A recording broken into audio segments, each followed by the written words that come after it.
That just didn't. Thanks for the donation, Dyrus and Skull Kid. Um, so yeah, sometimes thoughts come out stillborn, and I don't know how else to put it. It's just sometimes Dr. K has brilliant realizations, and sometimes he has just really Frankensteinian little homunculus thought children, and that's what we're here for, right? It's for the lols. Uh, oh shit, man. Liza Age says, Dr. K, I wanted to donate to honor the memory of my friend who took his life 4 years ago yesterday.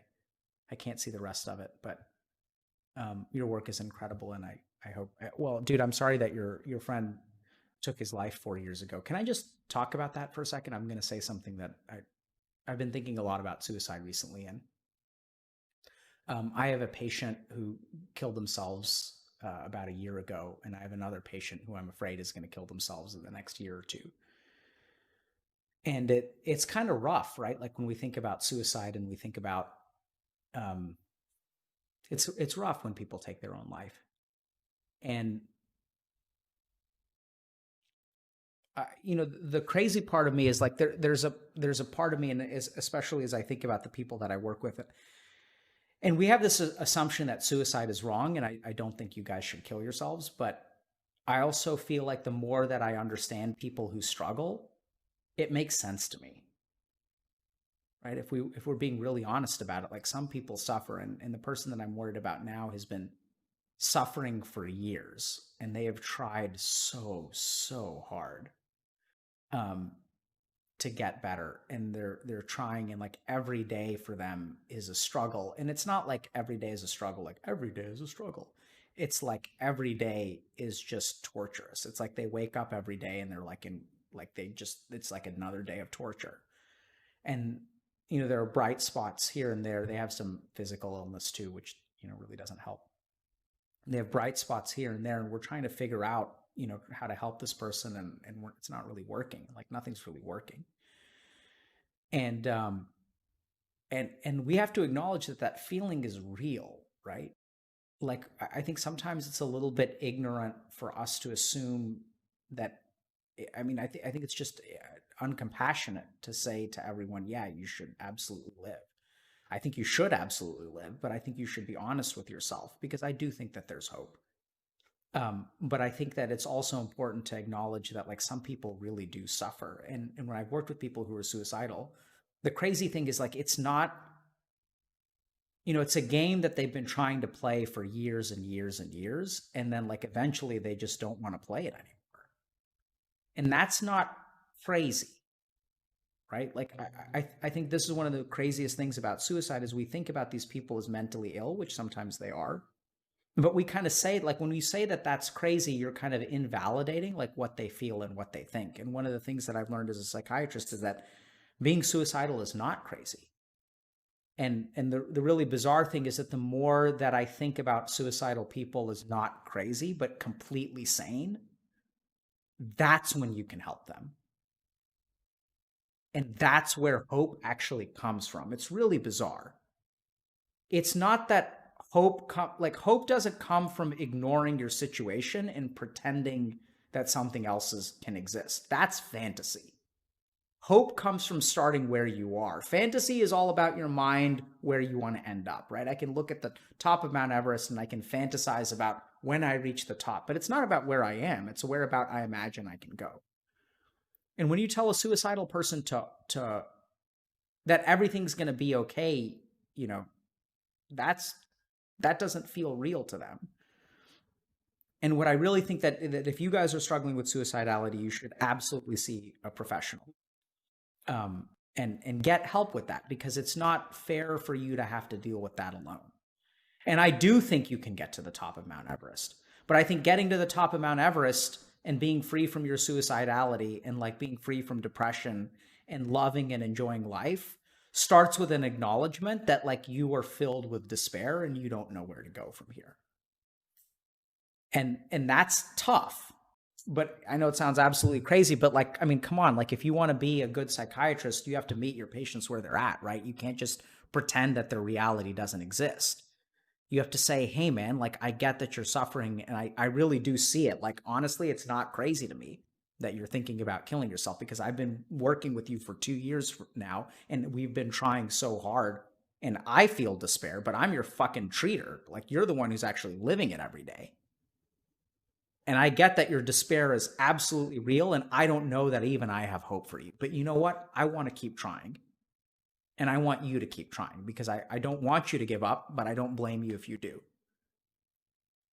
Because I do think that we're getting somewhere. Like, we're making a little bit of progress and we have these high points. And if you can have one good day in 2 years, then you can have 2 good days in the next 2 years.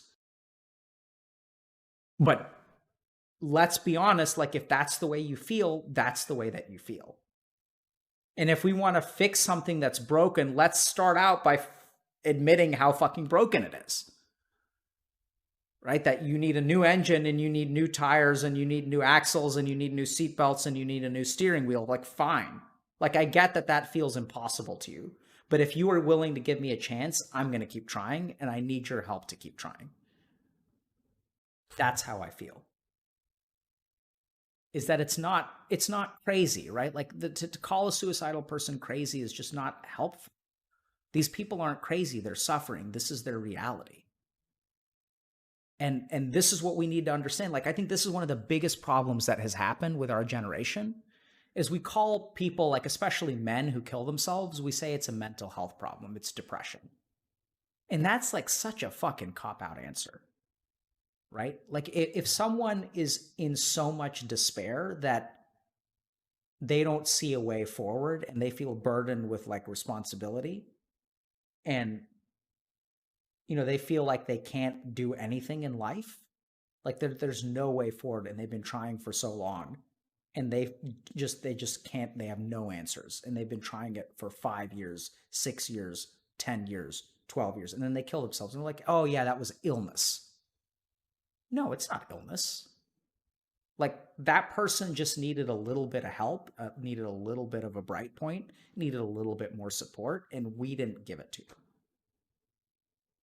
It's not illness. It's like, oh yeah, it's a neurochemical imbalance in your brain. Not my fucking fault. It's really dangerous what we've done to men, especially because they commit suicide more than women. And I see this a lot with men, is that we said, oh yeah, it's a neurochemical imbalance. Like, it's not your fault, man. It's a neurochemical imbalance. But you know what? It's not my fault either because it's a neurochemical imbalance. Oh yeah. It's a neurochemical imbalance. It's no one's fault. It's just, it's like no one's fault. And so when no one's at fault, no one needs to take responsibility. And that's where I think we've fucked up, basically, as a society with this whole generation. We've let all you guys down. Because what we've done is we've labeled you with illness. We've said, oh yeah, you're depressed. It's a fucking neurochemical imbalance. Boomers are like, go see a psychiatrist and get an SSRI. Not my fucking problem. It's the biggest cop-out. And I mean, don't get me wrong. Like, I'm a fucking psychiatrist and I believe in mental illness. I'm not saying mental illness isn't real. I'm not like, I prescribe medications. So I think you guys should all definitely go see psychiatrists and therapists and help with those things because we know those tools can help. My point is that that's not the answer. It's part of the answer. And that there's a whole other part of it. There's a whole other part about meaning and caring. And like, we just look at Dyrus. Dyrus isn't burnt out because his coach made him play too much esports. He's not burnt out because of you guys. He's burnt out because no one listened when they needed to. He's burnt out because he's been a fucking top laner his whole life. Like, he says his parents are divorced. What I want to know is, like, where was his mom when his dad threw a baseball into his face? Right? Like, what happened? Like, why didn't someone stick up for him? When the teachers put him in anger management, like, just think about that for a second, right? Kids come up to you and bully you, and then you fight back. And then they stick your ass in anger management. Where the fuck is his lawyer? Abandonment. It's not fair. And it's not right. And then the kid gets labeled with anger management problems. It's an illness. It's a neurochemical imbalance in your brain. You have anger management problems. You're just broken in here, man. It's not your fault, but you're just fucking broken. And the normal kids are over here. So learn how to manage your feelings. We're going to teach you some useful skills. Fine, there's some useful skills. I'm not saying anger management is bad, but I'm saying that like we're doing something very, very dangerous by protocolizing and pathologizing a lot of normal experience. We're absolving ourselves of responsibility, right? I still remember I talked about this with Anita that, it's kind of bizarre, but I was working with a guy who was in jail. And the reason he was in jail is because he started selling drugs at the age of 16 because his 3 older sisters said that what a man does is provide. And you have to provide for your older sisters, otherwise you're not a man. So how the fuck does a 16-year-old provide for 3 adult women? He sells drugs. And then he gets suicidal. And then I come in and I talk to him. And like I talked to him for a while and I realized, man, this guy is so fucked. A pill is not going to fix this. This is not a neurochemical. Like, sure, is there a neurochemical balance? Absolutely. Will a medication help him, but is it going to fix it? No. This guy needs to understand that, like, he was not taught that 16-year-old boys should not be financially responsible for 3 adults. And you think about this, you go back to Anita and you just think about what she was taught. She loves her mother, and her mother sounds like she had very serious challenges, and we're not going to blame her for that. And at the same time, what was Anita taught? What were we taught? Why are kids mean? Because they're taught to be mean. What were you guys taught? How were you taught? Every fucking time you go fishing in the bathtub, you're taught, and then like society looks at you, your parents like, why haven't you graduated yet? Like, why did you fail out of college? Like, why don't you have a job? Why haven't you moved out? Fucking boomers are like, these kids nowadays, like, they're not buying rings and they're not buying houses and they don't know how to work. Like, what the fuck, man? Why do you think that is? Where do you think we learned how to be lazy? Oh yeah, we learned it from the boomer generation because they had everything handed to them. Bizarre.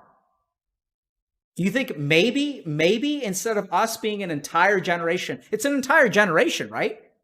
You think like maybe an entire generation just learned the same fucking lesson, which is completely the opposite of what the generation before us learned? It's just like we went 180? No. Generations, kids learn what their parents teach them. Oh, it's not like we all grow up in America speaking English. An entire generation grows up speaking Swahili. That's not how it works. We speak English because you fucking guys speak English. We were taught our values because you guys taught it to us. And the world is a different place, and that formula doesn't work anymore. But no, it's mental illness. Oh, mental illness. Yeah, just absolve yourselves of all responsibility. Fucking mental illness. So yeah, I mean, once again, don't get me wrong. Mental illness is real. I think we should treat it seriously. I think if you guys are feeling suicidal, you should get help. But also cut yourself a break because you're not broken in here. The reason that you feel that way is completely legitimate. And if you've been struggling for a while, those struggles are real. And if you feel like you're in despair, that's not your fault, it's our fault. Because life is a multiplayer game, boys and girls. It's a multiplayer game. Twitch is a multiplayer platform. It's all fucking multiplayer. So how can you blame yourself? Like, sure, should you do more? Absolutely. But it's a fucking multiplayer game.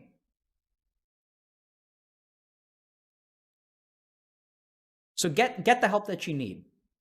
And more importantly, help out the person that needs it. Right? Ask the question that like people aren't willing to ask. If you ask someone, how are you doing today? Like actually look them in the eye and be like, how are you actually doing today? Let that question mean something. And AoE healing is not about like me, spraying AoE on all of you guys. I mean, it is. But like what AoE healing is really about, I think if you really look at it deeply, it's about like you guys becoming healers too. And all you have to do to become a healer is like fix yourself. And then it'll come natural. Like just fix yourselves. I mean, just fix yourself, sound. Just fix yourself. Millennial? Fucking boomers? Fix yourself. Just, yeah. Well, I'm saying like all you have to do is fix yourself. Focus on yourself. Let you be your karma. Let you be your focus. You can come first. Stop fucking putting other people first. Right?